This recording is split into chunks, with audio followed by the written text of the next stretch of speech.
Hello everyone, स्वागत है आप सभी का। आज के इस वीडियो में हम एक महत्वपूर्ण सूचना आप सभी के लिए लेकर के आए हैं। जैसा कि आप स्क्रीन पे देख सकते हैं कि बिहार कर्मचारी चयन आयोग, जिसे हम लोग बिहार एसएससी बोलते हैं, उसके द्वारा इंटर स्तरीय पदों पर नियुक्ति हेतु आयोजित की जाने वाली द्वितीय इंटर स्तरीय संयुक्त प्रतियोगिता परीक्षा का विज्ञापन जो है आया है, जिसके द्वारा जो है 11,098 पदों पर जो है वो सीधी भर्ती होने वाली है। तो बिहार के जो बच्चे या बिहार से जो बाहर के बच्चे हैं, जो मतलब कि अपने आप को सरकारी नौकरी में पाना चाहते हैं, उनके लिए बहुत ही सुनहरा मौका आप सभी के सामने आया है। और आप इस पूरे वीडियो तक मेरे साथ अंत तक बने रहे और मैं आपको ये बताऊंगा कि इसमें आपको कैसे प्रिपरेशन करना है, क्या कब तक फॉर्म भरना है। पहला चीज़ तो इस वीडियो में आपको ये बताया जाएगा विज्ञापन के बारे में कि इसका स्टार्टिंग डेट कब है, लास्ट डेट कब है, कौन से पोस्ट के लिए वैकेंसी आई हुई है। उसके बाद फिर नेक्स्ट वीडियो आपका इस पर आपको कैसे प्रिपरेशन करना है, फिर इसका कट ऑफ पिछली बार का क्या रहा है। तो बहुत ही अच्छा सुनहरा मौका है सभी स्टूडेंट के लिए। चलिए आइए हम लोग बात करते हैं कि ये विज्ञापन संख्या 2/2023 है और ऑनलाइन आवेदन प्रारंभ होने की जो तिथि है वो 27/9/2023 मतलब 27 सितंबर से स्टार्ट हो रहा है। और इसकी अंतिम तिथि जो है वो 11/11 अर्थात 11 नवंबर तक जो है फॉर्म भरने की लास्ट डेट है। सबसे पहले तो जितने भी लोग हमारे इस वीडियो को देख रहे हैं उनसे तो हम यही कहेंगे कि आप बिहार के किसी भी फॉर्म को भरते समय कोई गड़बड़ी नहीं करेंगे। जितना भी स्टेप बताया जा रहा है उसको अच्छे से भरें, खास करके बिहार एसएससी का। बिहार एसएससी में बहुत सारे बच्चों का जो है फॉर्म रिजेक्ट हो जाता है। और आप जानते हैं कि इससे पहले ये वैकेंसी 2014 में आई हुई थी, उसके बाद ये वैकेंसी फिर अब इस बार आई है। तो आप इस सुनहरा मौका को गलत फॉर्म भरने की वजह से नहीं गंवाएंगे। तो चलिए देखिए, इसमें पोस्ट जो है बहुत सारा पोस्ट जो है इसमें दिया गया है। जैसे निम्न मतलब 22 प्रकार का जो वैकेंसी है ना, इसमें आपको आप देख सकते हैं ओवरऑल 22 प्रकार का जो पोस्ट है वो इसमें दिया गया है। जिसमें इसका जो फेमस जो मतलब काफ़ी प्रचलित पोस्ट है जिसकी मैं बात कर लूँ तो एक राजस्व कर्मचारी का पोस्ट है, जिसका प्रमोशन बाद में आपको चल करके आरओ लेवल तक जो है, लेवल 7 जो बीपीएससी से जिसका नियुक्ति होता है उस लेवल तक जाता है। और एक आपका पंचायत सचिव का पोस्ट है। और सबसे अधिक वैकेंसी भी अगर आप देखेंगे तो इसी दोनों पोस्ट में, देखिए राजस्व कर्मचारी हो गया, राजस्व एवं भूमि सुधार विभाग के अंतर्गत आता है। लेवल 2 का पोस्ट है, ये इंटरमीडिएट इसके लिए चाहिए।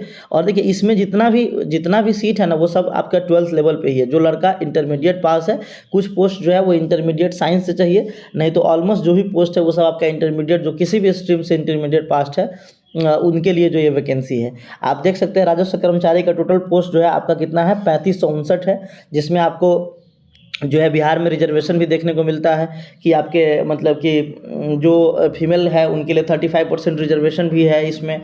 और साथ में मतलब कि UR category, OBC category, EBC category, SC ST, EWS category wise जो है आपको देखने को मिलता है। ठीक है, उसका जो दिव्यांग कैटेगरी के लोग हैं उनके लिए रिजर्वेशन है, जो फ्रीडम फाइटर से आते हैं उनके लिए रिजर्वेशन है। तो ये पोस्ट काफ़ी प्रचलित है। और एक आपका देखिए पंचायती राज विभाग में 2 तरह का पोस्ट होता है। एक आपका लेवल 3 का पोस्ट है ना, लेवल 3 का पोस्ट है। और इसमें जो आप देखेंगे लेवल 3 वाले में इसमें टाइपिंग का भी ज़रूरत पड़ेगा। तो इसमें टोटल मिला करके जो पोस्ट है वो आपका कितना है, 3532 पोस्ट है, 3532 है। और एक पंचायती राज विभाग जो लेवल 2 में आता है, इसमें जो टोटल पोस्ट है वो आपका 504 है। इसमें भी टाइपिंग चाहिए, समझ गए।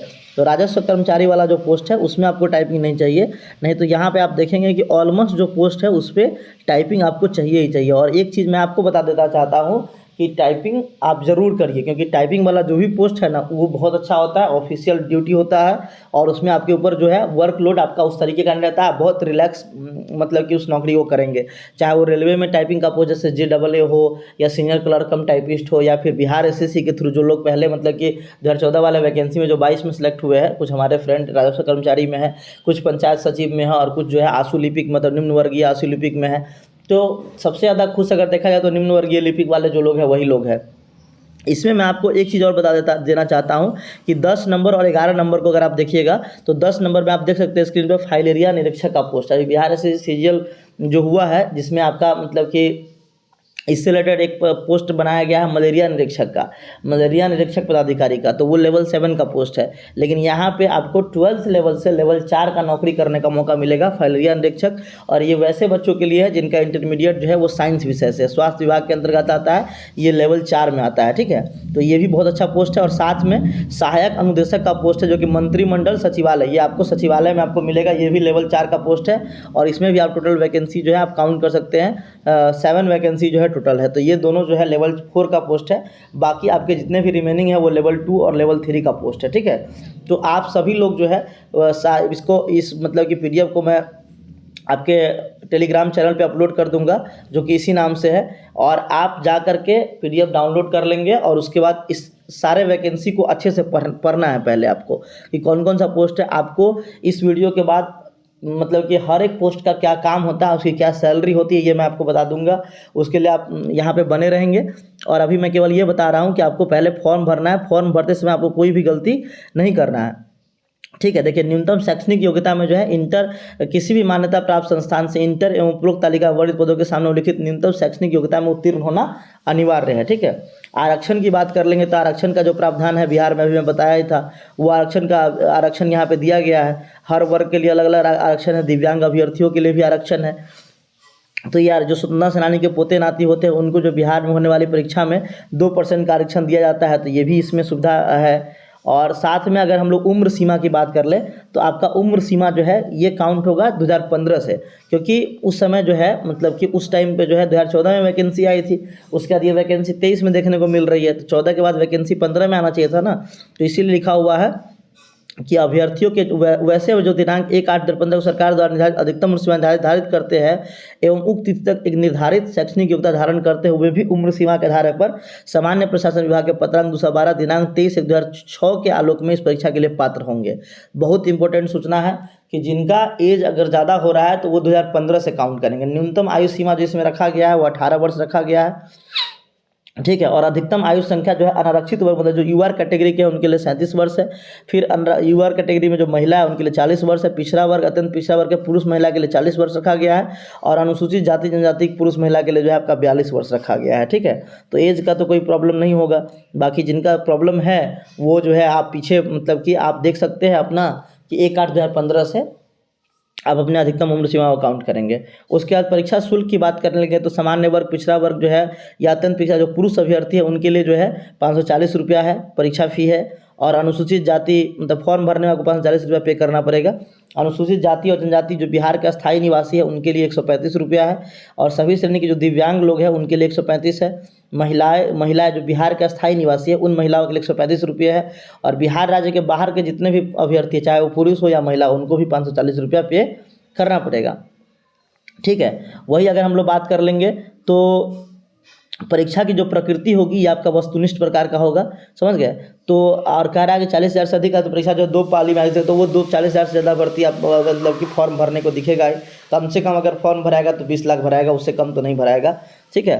चलिए आगे चलिए। लेकिन आपको लाख से मतलब नहीं होता है। तैयारी करने वाले स्टूडेंट आज भी बहुत कम है, जिनका अच्छा तैयारी है उनका सिलेक्शन जरूर होता है, चाहे वो फॉर्म लाख गिरे या करोड़ गिरे, इससे आपको प्रभावित नहीं होना है, ठीक है। और उसके बाद देखिए परीक्षा की प्रकृति जो है वस्तुनिष्ठ प्रकार का होगा। और प्रीलिम्स में अभी बिहार से सीजल भी हम लोगों ने दिया है मेंस का, तो उसमें क्या होता है कि 5 गुना जो है मतलब कि प्रीलिम्स में जो है आपके 5 गुना अभ्यर्थियों का चयन किया जाता है मुख्य परीक्षा के लिए।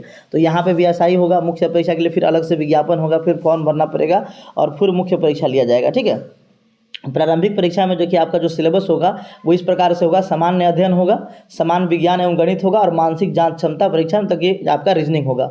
मतलब यहाँ पे अगर मैं मार्क्स की बात कर लूँ तो जीके जीएस जो है करंट अफेयर सबसे मिला करके जो है आपका 50 क्वेश्चन रहेगा।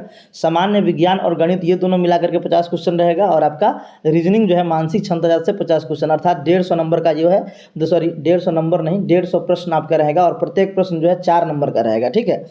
और प्रत्येक गलत उत्तर के लिए जो है आपका 1 अंक की कटौती की, अर्थात मतलब 4 गो आप अगर गलत करिएगा तो 1 आपका सही जो है माइनस हो जाएगा, ठीक।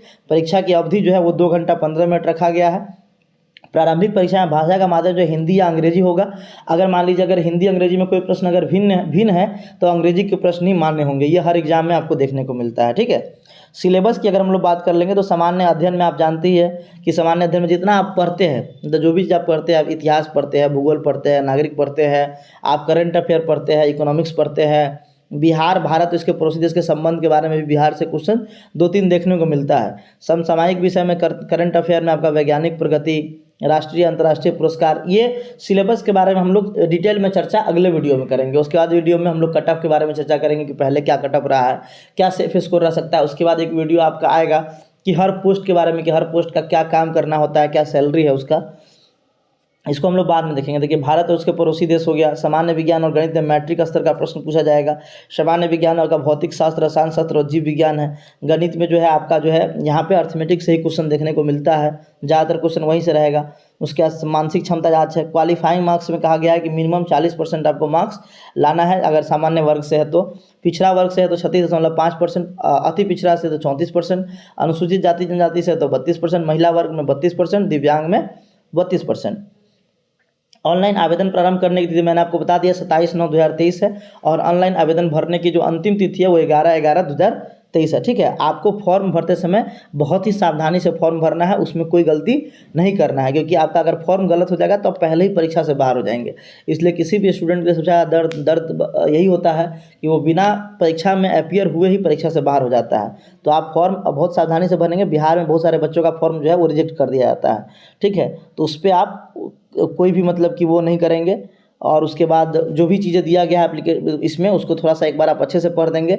एक बार एक वीडियो और आपका आएगा जिसमें मैं आपको फॉर्म भर के दिखाऊंगा कि कैसे कैसे आपको फॉर्म भरना है, कहाँ क्या करना है, समझ गए। और देखिए, ये घोषणा में मतलब कि जो भी जानकारी दिया गया वो सही है, इस बार की बात किया गया है। तो अंतिम तिथि आप समझ गए। फिर एक नोटिफिकेशन आएगा तब जब आपका फॉर्म भरना स्टार्ट हो जाएगा। तो इस प्रकार से अगर देखा जाए तो कुल मिलाकर के जो है यहाँ पे 11,098 पदों के लिए वैकेंसी आई है, और इतने पदों पर वैकेंसी बिहार में बहुत कम देखने को मिलता है। इसलिए हमारे जो भी दोस्त जो है तैयारी कर रहे हैं उनसे हम निवेदन करते हैं कि आप इस वैकेंसी को पूरा जी जान लगा करके तैयारी करें और अपना एक सीट जो है कंफर्म करें। और मेरा इस पे जो है तो इस वैकेंसी से रिलेटेड अलग अलग वीडियो जाएगा, क्योंकि मैं खुद बिहार एसएससी सीजीएल का मेंस भी दे चुका हूं, तो मुझे अनुभव भी है। तो मैं आपको सारा चीज़ बताऊंगा, और साथ में इस चैनल पे आपको इस पूरे एग्जाम का पूरा सिलेबस करवाया जाएगा मेरे द्वारा, चाहे वो मैथ हो, रीजनिंग हो, साइंस हो, जीके हो। तो आप इस मतलब कि बने रहेंगे। और वीडियो को शेयर करिए, चैनल को सब्सक्राइब जरूर कर दीजिएगा। Thank you very much.